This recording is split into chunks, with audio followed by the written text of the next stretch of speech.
السلام علیکم۔ وعلیکم السلام ورحمۃ اللہ۔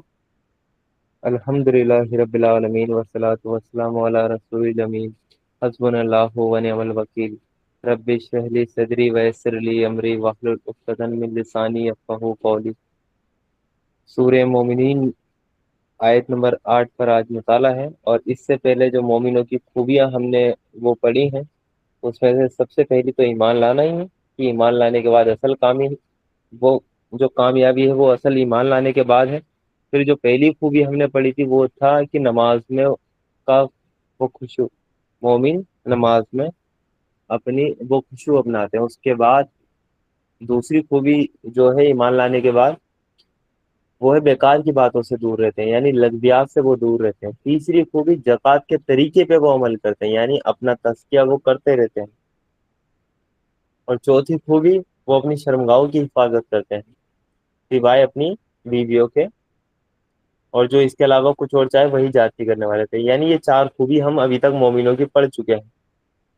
یہ خوبیاں ہمارے فنگر ٹپس پہ ہمیں یاد ہونی چاہیے کہ اللہ تعالیٰ نے کیا کیا خوبیاں ہمیں بتائی ہیں۔ کیوں یاد ہونی چاہیے؟ کیونکہ اللہ کے رسول صلی اللہ علیہ وسلم کی حدیث ہمیں وہ نہیں بھولنی ہے کہ جس نے جو سورہ مومنین کی شروع کی 10 آیتوں پہ کھرا اتر گیا اس کے لیے جنت پکی ہے۔ اگر آپ کو جنت میں داخلہ چاہیے تو یہ خوبیاں اپنے اندر پیدا کرنی ہی پڑیں گی۔ نماز میں آپ کو خشوع اپنانا ہی پڑے گا، بیکار کی باتیں یعنی لغویات سے آپ کو دور رہنا ہی پڑے گا، اپنی شرمگاہ کی حفاظت آپ کو کرنی ہی پڑے گی، زکوٰۃ کے طریقے پہ عمل آپ کو کرنا ہی پڑے گا۔ اس کے بعد جو پانچویں خوبی اللہ تعالیٰ نے بتائی، اس ایک آیت میں دو خوبی مومن کی ایک ساتھ ذکر کیا گیا ہے، ایک امانت اور دوسرا ہے وعدہ۔ دو خوبیوں کو ایک ساتھ بتایا ہے کہ مومن کیا کرتا ہے کہ جو بھی اس کی امانتیں ہوتی ہیں یا جو اس کے اپنے کیے ہوئے جو وعدے ہوتے ہیں اس کا خیال رکھتا ہے، یعنی اس کا پاس رکھتا ہے، امانت میں خیانت نہیں کرتا۔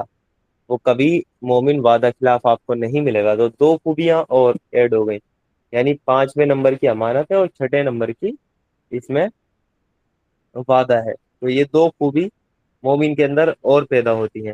اس کے بعد انشاءاللہ صرف ایک خوبی بچے گی، اس کے بعد پھر اللہ تعالیٰ جنت الفردوس کی مومن کو بشارت دے دیں گے اس سورہ میں۔